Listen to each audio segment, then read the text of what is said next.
Well, another interesting day and another big topic to talk about. All right, so last night, by the way, if I don't get this uploaded right away, the date is what's today? The 17th? Yeah, 17th of April.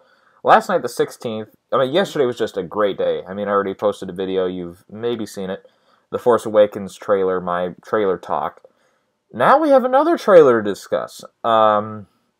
It's like, okay, so we have the Disney machine over here. What's their biggest competition? The Warner Brothers machine over here. Or maybe I should... Okay, now you can see the two machines fighting each other. I'm sorry about that. What's their biggest thing? Of course, Batman v Superman. Alright, now if you go back to one of my first earlier videos on this channel, you will find that I was not a fan of Man of Steel. I have not seen the movie since. I feel like I need to have another go at it. But I think before I discuss anything about this trailer, I should give a background as to my feelings so far on this film. This is a very strange case, because never have I really been anticipating a film and been, following a film where they'll make a move in like a casting or a trailer or whatever, they'll make a move that I like, and then they'll follow it up with a move that puts them back to square one. It's like, okay. So their first move, of course, was saying, we're bringing Batman into this next movie, with the next Superman movie. That's a plus. The negative is, we're bringing back Zack Snyder, and if I remember right, David S. Goyer is back too. I'm going to fact check that really quick. Yes, they're bringing back Goyer, those sons of bitches, who was largely the problem with Man of Steel. So it's like, that's the negative. The positive, we're casting Ben Affleck as Batman. Okay, I was one of the few people who did not complain when I first heard Ben Affleck. When I heard the name Ben Affleck, I was like, really? Ben Affleck? Okay, I didn't think about him at all.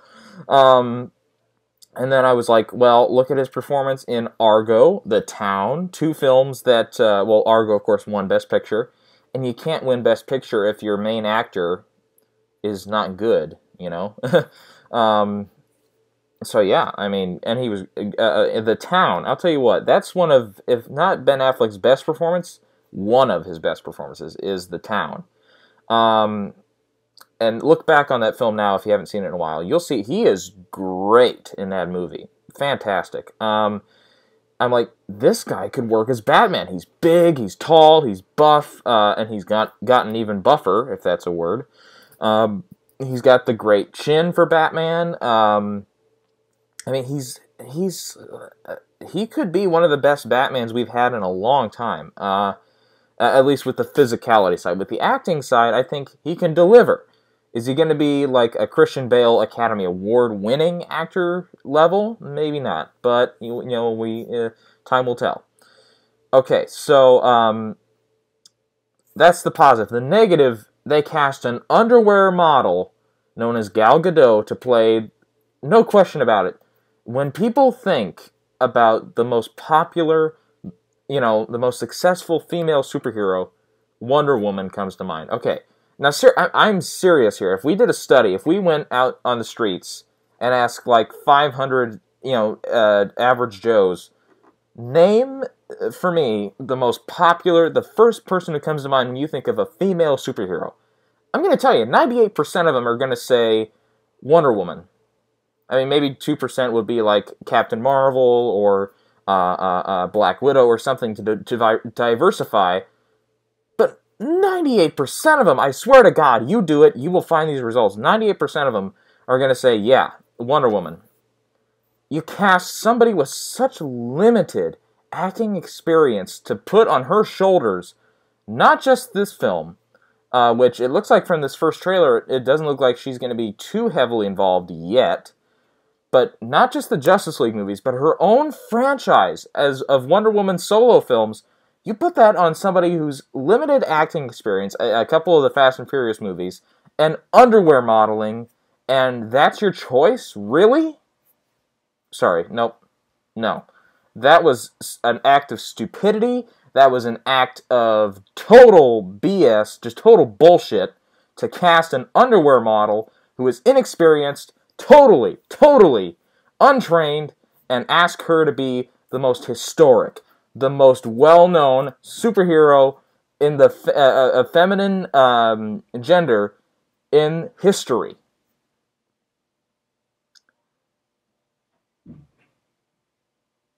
Really? Really? That's what you do. All right. Okay, then a positive. You bring Oscar-winning writer Chris Terrio, who just worked with Ben Affleck on Argo and that's where he won the Academy Award for, to rewrite and help, co-write the script. Good move. And then for some reason, they kept getting positive, because then they cast two trained, beautifully crafted actors, Jesse Eisenberg, who's new, kind of on the newer side, and Jeremy Irons, both of which have I was going to say multiple, but no. Jeremy Irons and Jesse Eisenberg, I think they both have just one Oscar nomination apiece, but Irons won his Oscar back in 1990, Reversal of Fortune, for playing, Klaus Van Bulow. There we go. Tremendous movie, by the way. If you haven't seen Reversal of Fortune, check that one out. And Jesse Eisenberg, who was the frontrunner, or not frontrunner, sorry, but like the main guy in The Social Network, the best film so far this decade. Yeah, he's going to be great as Lex Luthor. Yeah, Jeremy Irons is going to kick ass as Alfred. Great casting, brilliant casting. And then another positive, you cast I don't know the actor's name, but a trained Broadway actor to play I guess in a very small role, Cyborg. Who I'm not very... I didn't even watch Teen Titans as much as a kid. But I'm like, you get somebody with experience. Yes, you got it, finally! You learned your lesson from the Gal Gadot situation. That was just that terrible. They're still going to be kicking themselves when they realize what a mistake they made. And then they cast Jason Momoa as Aquaman. Now this is where a negative starts to kind of come in, and then it made sense as we got the subtitle, which was Dawn of Justice, which I feel right now, and once we see the film, once we get the context of what they're going for here in this, going to be expanding DC Universe, cinematic universe, I should say, to answer to Marvel's cinematic universe, which is kicking ass right now, and with Age of Ultron just 2 weeks away, I mean, they're going to keep kicking ass until the end of the time. Boy... Okay, maybe you jumped the gun a little bit with putting Batman in your second movie, but to put potentially half the Justice League, even if they're in what we assume to be smaller roles, you're sure you're not jumping the shark now by saying, we're putting in Aquaman and Wonder Woman and Cyborg and Batman and Superman in the same movie, and we're calling it Dawn of Justice. I have mixed feelings about this, because first of all, it's a smart move if you're comparing Marvel to DC, because what did Marvel do? Their strategy was solo film, solo film, solo film, solo film, Avengers, I think I missed a solo film in there, but anyways. DC's plan, what we think, the reverse of that is, solo film, then introduce almost all the rest of your characters in one film, Justice League, and then, then do solo films. It makes sense, especially from a money point of view, because in a monetary point of view, that makes your solo films much more instantly profitable. There are people, even though Thor and Captain America are relatable characters and well-known figures, they're not the highest growth, the highest selling comics out there. They're not, when people think of superheroes, they think of Superman, they think of Batman, they don't really, and Captain America. They don't think of Thor, they don't think of Iron Man right away. Of course, this is all pre-2008, before the Marvel CU kicked off. But, a part of me says, okay, it's great to be the antithesis of what Marvel's doing, but are you sure you're not jumping the gun if they're going to be these big roles? Which, from this trailer at least, we don't get the sense of that yet. I say yet with great emphasis, because probably when December rolls around, we get another trailer, or November probably, or October, and when they finally do introduce Wonder Woman and potentially Aquaman, then it's going to be like, okay, then we get the sense of, are they like background people who show up for the last 5 minutes, or a potentially post-credit scene, or are they going to be in the whole movie? And my answer, and my hope is, I pray to God it's not going to be the whole movie. Because if it's the whole movie, then you've sabotaged your movie in two ways. Number one, you've sabotaged it in the way of, no, this isn't, the follow-up to Man of Steel with the Superman movie. This is a Justice League, like, Zero, before we get to Justice League Part 1. And then two, you're sabotaging your own title, because the title says Batman v Superman. It does not say Justice League. It is this is the pre-Justice League. This is Batman v Superman. And if you're gonna open the floodgates on this movie and say, no, we're not, the fight is gonna be one scene, but the rest of the movie is the setup to the Justice League, we want, at least from the general consensus, and from my opinion, I want to see, if you're promising me in the title Batman versus Superman, I want to see Batman and Superman and their conflict be at least 2/3 of the movie. I understand, of course, that, with Justice League coming, that obviously the third act is going to have to push, more of a friendship from the two of them, to defeat something bigger than themselves. And, of course, since the subtitle Dawn of Justice would rectify that, I still want the majority of the film, and I expect the majority of the film, 2/3, to be, them working out their differences. Fighting, yes. Disagreeing, yes. I don't want the film to end with them still fighting, because then Dawn of Justice makes no sense. But at the same time, I don't want it to be, they have, their quarrels, and they have a quick fight scene, but the rest of the, but that's like a 10-minute chunk of a potentially 2.5-hour film. And the rest of it is, hey, look, Wonder Woman's off doing this. Hey, look, Aquaman's off doing this. No, I don't want that. Save that for Justice League. When Justice League comes out and that's the movie you want to do, save it for that. Until then, live up to your titles, people. Okay. Mini rant over. We'll try, there'll probably be another one in here somewhere.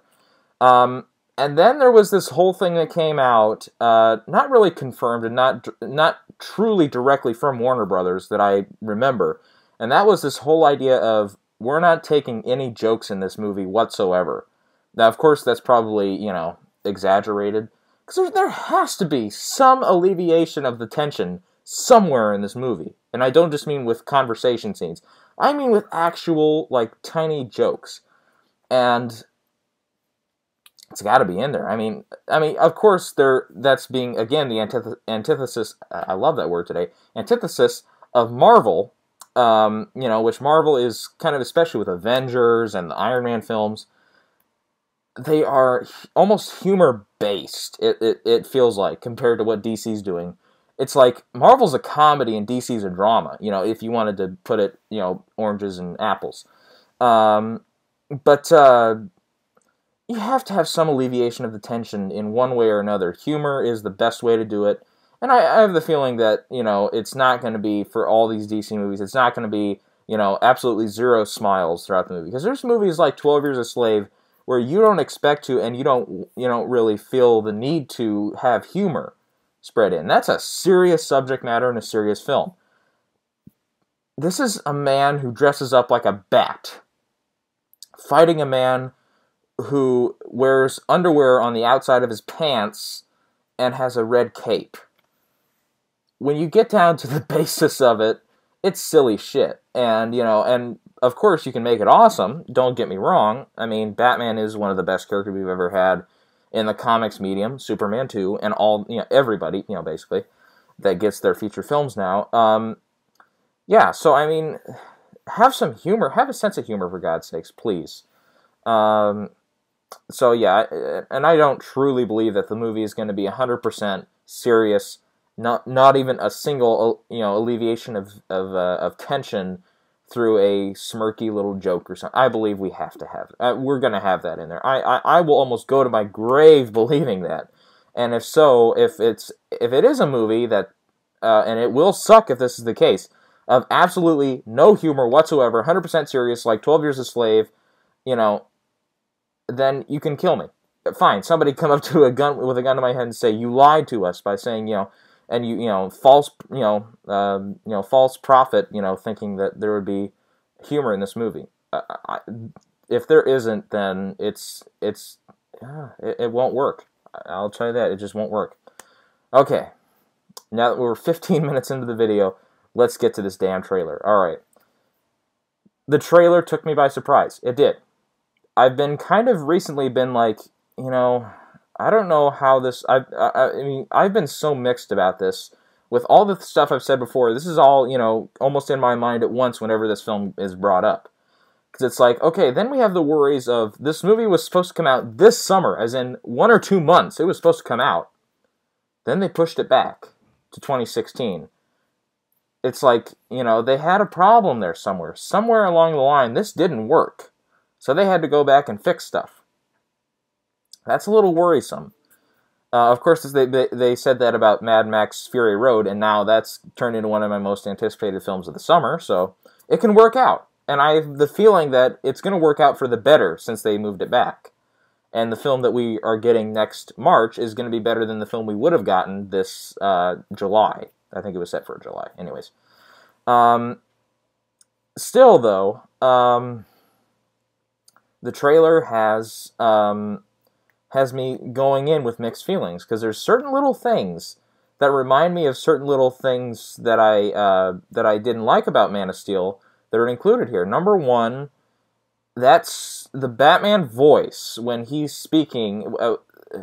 And I need to learn this, and we probably won't know until the actual film comes out, but he has like a different suit and a different kind of mask on. Is his voice like synthesized through the mask, or is that his natural all-the-time Batman voice?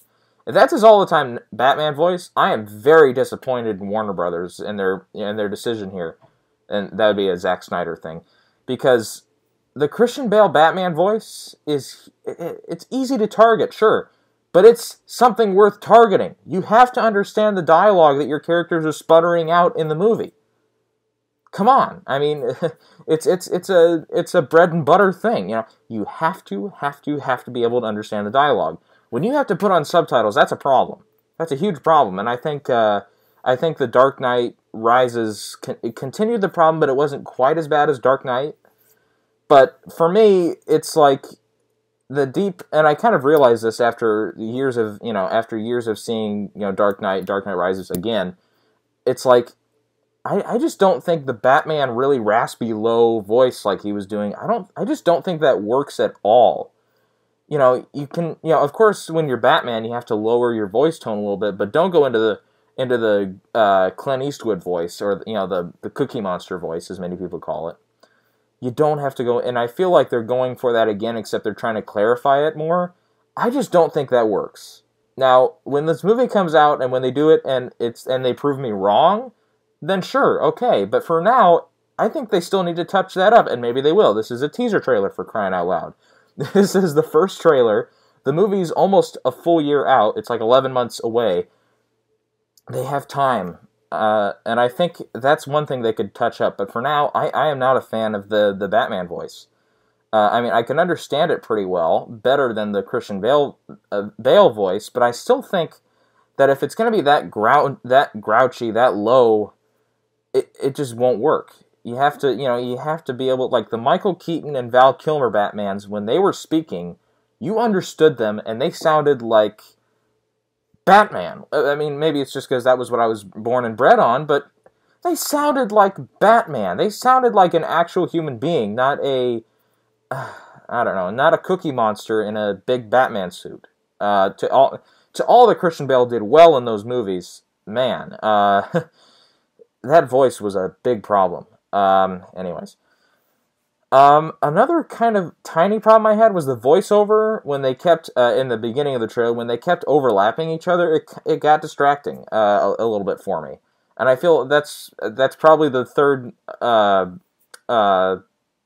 the word I'm looking for? The third market company or whatever, the third world, I don't know what the hell I'm saying. But the people who put this trailer together are probably not Warner Brothers. Warner Brothers distributes the film and produces the film, sure, but they don't always assemble the trailers. It's always the like a third company that puts it together. A separate company that assembles the trailers. So I have a feeling they could have tackled that better. I mean, like there's like recently the Mad Max Fury Road trailer, to go to that again. They had, dialogue that would run into each other, but it was clearer than this, where sometimes, like, you'll miss one of the main points of what one narrator's saying, because a second narrator starts right on the main point of the first narrator. And it was like, that became really distracting and really hard. I had to watch the first part like 2 or 3 times to get the points that everybody who was talking was saying. Because that's a problem, and that's a trailer problem. I'm pretty sure that that's not how the movie's going to open. I mean, it could, and then that would be a problem with the movie too. But yeah, that's like a trailer problem. Otherwise, this trailer surprised me. I mean, we have a little bit more of a variation of color. The Superman suit looks a little better, and a little more like they turned up the brightness in the editing room, for crying out loud. The Batman suit has looked great, and the Batmobile has looked great, and they continue to look great. What was I going to say? Like the Batwing that kind of came in, that looked not bad. That looked pretty good, actually. I was trying to be funny. The Jeremy Irons narration was terrific, and great casting. And for me personally, I was hoping for rumors were being floated around that Timothy Dalton was going to be cast, and I'm like, James Bond as Alfred, there we go. He's not up to much lately, Timothy Dalton. I mean, he had a great supporting role in Hot Fuzz. Is that the last thing he was in? Besides the Toy Story 3 voice work he did. So it's like, come on, that would have been a great casting. But Jeremy Irons is not a bad pick at all. You know who I would have really wanted as Alfred if I were casting a movie? I would have gone after David Warner. You might have remembered him from Titanic. He was the Lovejoy or whatever, the guy that Billy Zane hung out with, who was in the movie supposed to be like an ex-cop or something, which means at one point he was kind of more of a brutal guy.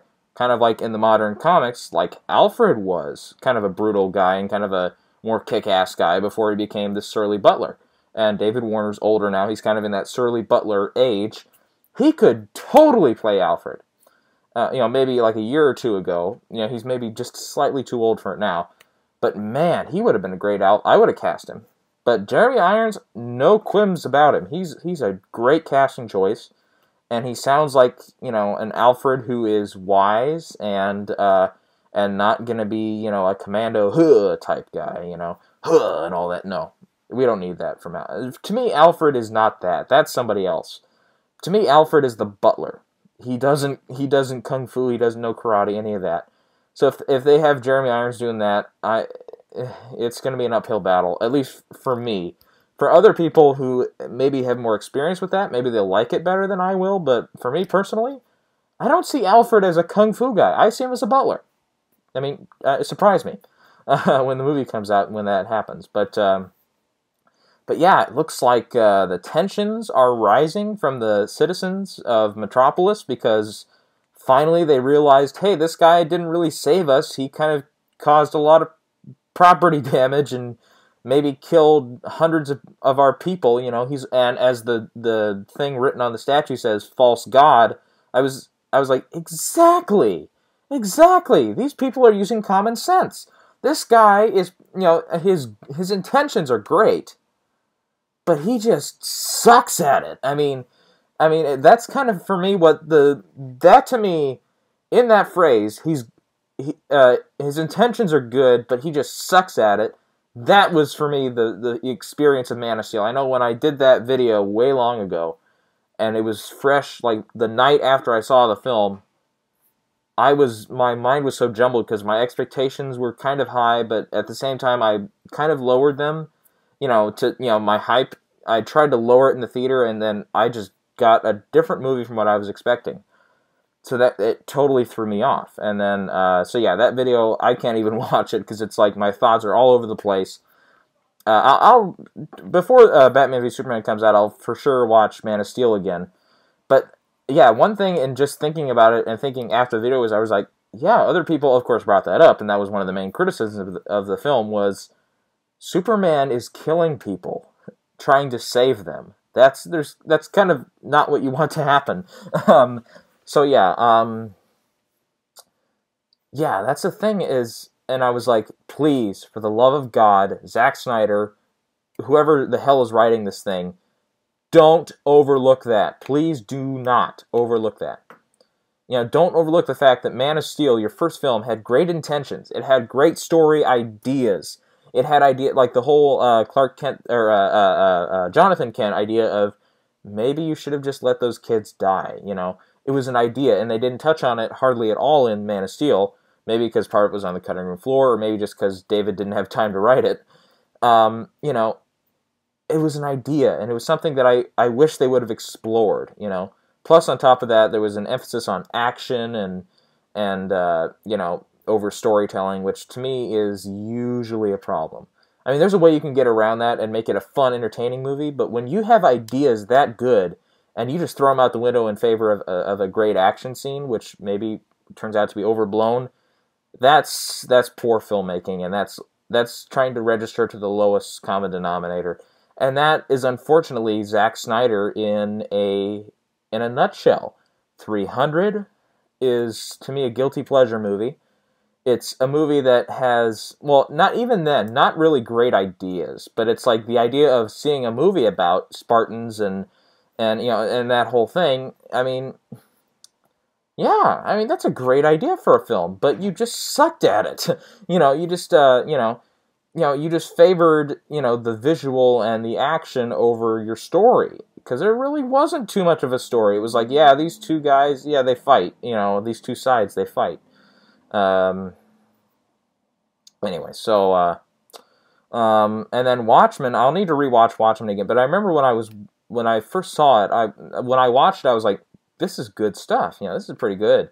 And then as soon as it was over, I was like, it was long and it was pretty good, but it was like, you know, it was just so much, you know, and that's the problem with Watchmen. I think adapting it is just the comic book, graphic novel, I should say, is so vast that you can't really do it justice unless you do a 20-hour cut, which nobody will pay to see except for the real diehards. And you'll have like a 30 theater release, and even then you won't make any of the money back that you spent on it. So I think that's to me the best film that I've seen. I didn't see the Dawn of the Dead remake that he did. But then Sucker Punch, just the reviews from that told me to stay away. I have not seen that either. And then Man of Steel, it was like, and more of the writing, I guess, is to blame than him for the ideas that don't go anywhere in favor of action. The in favor of action part is all on him, but the story and ideas not being explored, that's a writer issue. Or possibly an editing issue. But yeah, it looks like this time there are a couple of ideas, and it looks like consequences are coming. Finally, consequences are coming for everything that Superman did wrong in the end of Man of Steel. That's a great. I love that they're doing that. Yeah. So, and the other thing that I hope they touch on is, and this was a big issue in the first Man of Steel, was, okay, there was the whole scene, it was a good scene actually, where Zod and Kal-El are fighting, and, you know, there's the whole ultimatum of, you know, Zod's gonna laser these people to death, or Superman has to kill him. And it was like, sure, yeah, he could have done other things, and the people could have done other things to avoid it. But that scene where he commits genocide and kills Zod, kills the last of his people, that's conflict. And then he yells, that's emotion. What does the next scene do? The next scene is a stupid scene of him throwing a satellite down just for the hell of it. I was going to say something stronger, but no, it would bring this to an R-rated show, and I don't want to make. I try to keep this a little. I've said it earlier. I try to keep this at a PG-13 level. So, but seriously, what the hell was that all about? You just skipped over any mounting tension, you know, that you could have built.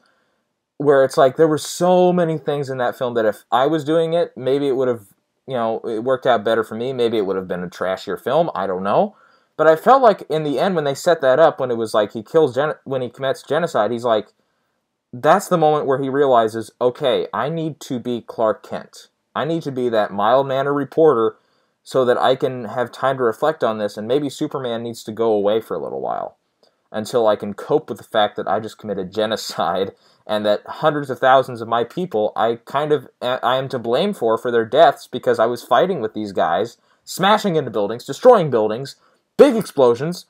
The hospital's already full with the big tentacle thing that was killing Metropolis. It's like, I'm responsible for these people. I think, it should have been a case of where he's like, I'm kind of putting the cape up for a little while until I can finally figure out a way to not, suck at my job of trying to defend the people of Earth. And I feel like if you would have done that at the end of the movie, and then that's how you introduce Clark Kent as, the mild-mannered reporter, that to me is an idea. That's something we haven't seen before. In the original, it feels like, Clark Kent was there, to be the thing of, I can't be Superman 24/7. Here it's like, I need to be Clark Kent because if not, Superman's going to be hunted down and killed because he has to answer for everything. So, he's like, I need time to cope with this and figure out what my next move is, And I feel like if they would have done that, that would have been a much better ending than they picked of, I'm just Superman now, and I'll be Clark Kent because, and that's like, Snyder, you fool, and Goyer, you fool. All right, but anyways, yeah, I am, I've kind of been, up until now, I've been 50-50 on this project, and now that the teaser trailer's out, it looks like they're finally learning from their mistakes, at least a little bit more than they did in Man of Steel. I am convinced up to a point that this is not going to be a total disaster. So that, full credit to Warner Brothers, Goyer, Snyder, and everybody involved for getting my feelings on the film to say, this can't be a total disaster. I mean, this can't be Batman and Robin bad. I mean, look at what they've got going for them already. Unless everything in this trailer gets removed, and the rest of the movie is Wonder Woman hula hooping and Aquaman playing, skipping rocks, and then there's a one-scene fight with Batman and Superman, and that's it. Then that's obviously Batman v Superman, or Batman and Robin bad. But obviously they're not going to do that. So I'm kind of 60-40 right now. I'm kind of thinking, yeah, this could work. Now, do I think it's going to be the best film of all time? No. Has this trailer convinced me to think this is going to be the best film of all time? Hell no. And no trailer, honestly, is perfect. Like I said yesterday, even in the Star Wars Force Awakens trailer, I was like, there were things in there that I kind of wished we could have gotten, but we didn't. And that's perfect in my my terms, in the way I'm thinking, And for me, it's like, if I were to cut trailers for all this, nobody else would love them the way that I do, because individual, It's like, there's no way, and it comes with this trailer, with the Star Wars trailer, with every other trailer, there is no way you can cut these trailers so that everybody loves them. And for me, this is one that I liked it. Even to the point of, almost to the point, at some point, where I was like, I really like this. So it's like, And the general consensus, I think, on this so far from the early reviews and from the early reactions of people is, yeah, it's pretty good. I mean, even people who loved Man of Steel are like, this is awesome, and all that. More power to you if you really loved Man of Steel. It just wasn't what I was expecting or hoping for. So, this trailer has me a little more excited about the film than I thought I would be. So, yep. It doesn't come out till March of 2016, so we have a long wait. But it looks like they've set themselves up to be on a path of success, at least for the moment. Until I'm proven otherwise, my enthusiasm is going to be more in check this time. My hype for the film, until we get a trailer that makes me jump up and down the way the Star Wars trailer did, until we get that, my hype for the film is going to probably be lower than it was for Man of Steel. But still, with Man of Steel, I do have to say, I did go in and say, okay, it's just another movie, okay? This isn't the end of the world if this movie sucks. And it wasn't. Life went on after the Man of Steel travesty. And life is going to go on if this movie rocks or if this movie sucks. So, yeah, okay, I think I cleared it. Thumbs up to this trailer. I enjoyed it. Yeah, so until next time.